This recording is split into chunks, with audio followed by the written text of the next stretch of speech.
Halo teman-teman, kami mahasiswa Universitas Muhammadiyah Kupang, kelompok 14, program studi manajemen Fakultas Ekonomi, akan mempresentasikan tugas mata kuliah Bank Lembaga Keuangan dengan tema sewa guna usaha.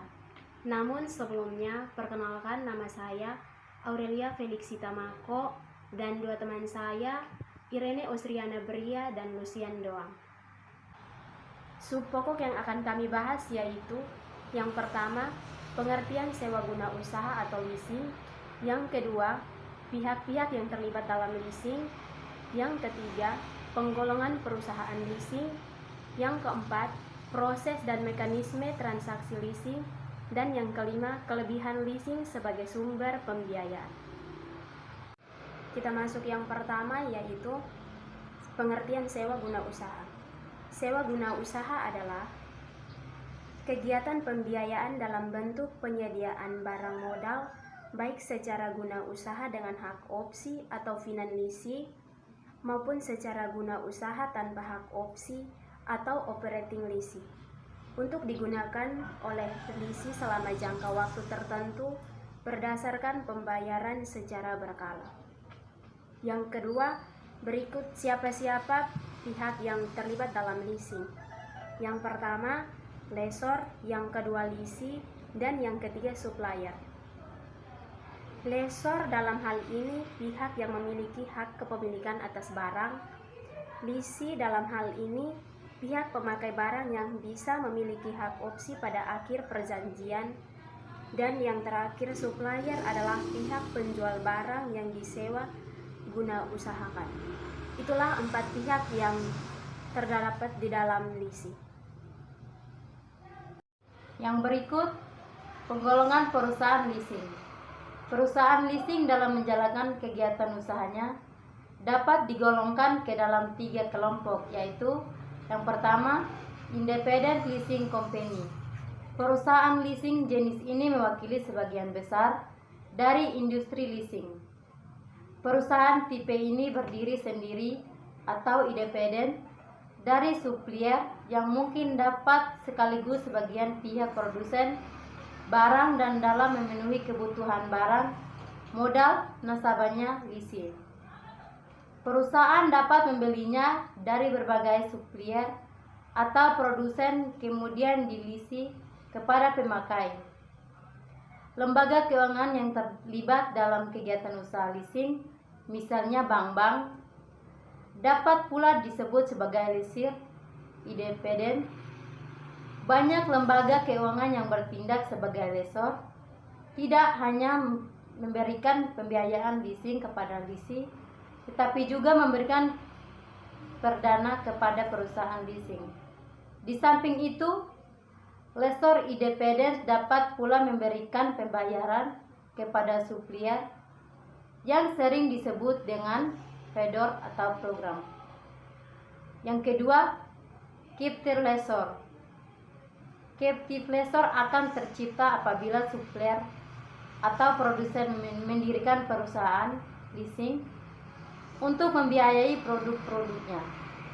Hal ini dapat terjadi apabila pihak supplier berpendapat bahwa dengan menyediakan supplier, pembiayaan leasing sendiri akan dapat meningkatkan kemampuan penjualan melebihi tingkat penjualan dapat menggunakan pembiayaan tradisional. Captive lessor ini sering pula disebut dengan topper lessor. Pihak pertama terdiri atas perusahaan induk dan anak perusahaan leasing, dan pihak kedua adalah lease atau pemakai barang.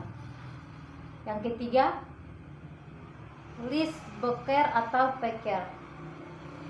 Bentuk akhir dari perusahaan leasing adalah lease broker atau packer.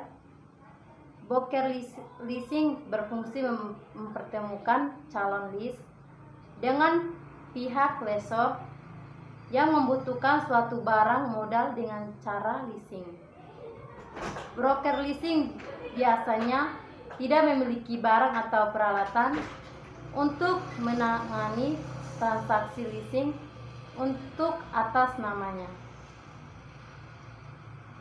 Di samping itu, perusahaan broker leasing memberikan satu atau lebih jasa-jasa dalam usaha leasing tergantung ada yang dibutuhkan dalam suatu transaksi leasing.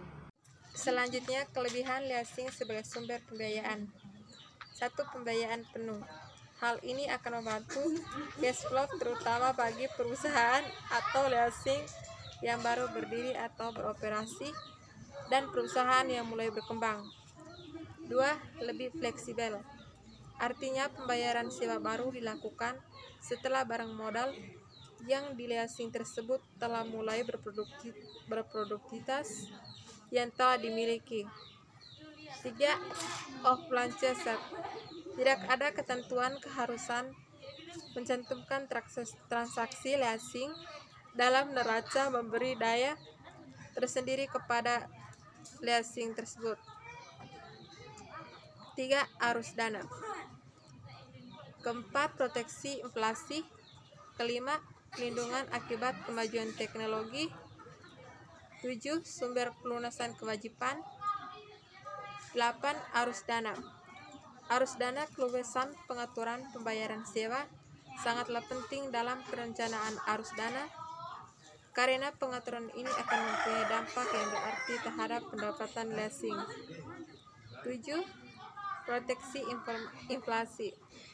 Proteksi inflasi dapat merupakan pelindungan terhadap inflasi meskipun dalam beberapa keadaan dikatakan hal ini kurang relevan. 8. Pelindungan akibat kemajuan teknologi. Dengan memanfaatkan leasing dapat terhindar dari kerugian akibat barang yang disewa tersebut mengalami ketinggalan model dan teknologi disebabkan oleh pesatnya perkembangan teknologi. 9. Sumber pelunasan kewajiban. Pembatasan pembelanjaan dalam perjanjian kredit dapat diatasi melalui leasing karena pada umumnya pembayaran asuransi hampir selalu diperkirakan berasal dari modal yang hasilkan adanya suatu leasing. 10. Kapitalisasi biaya. Adanya biaya-biaya tambahan selain harga perolehan seperti biaya penyerahan, instalasi, pemeriksaan, konsultan, dan percobaan sebagai dapat dipertimbangkan sebagai biaya modal yang dapat dibiayai dalam leasing dan dapat disurutkan berdasarkan lamanya leasing. 11. Kemudahan penyusutan anggaran.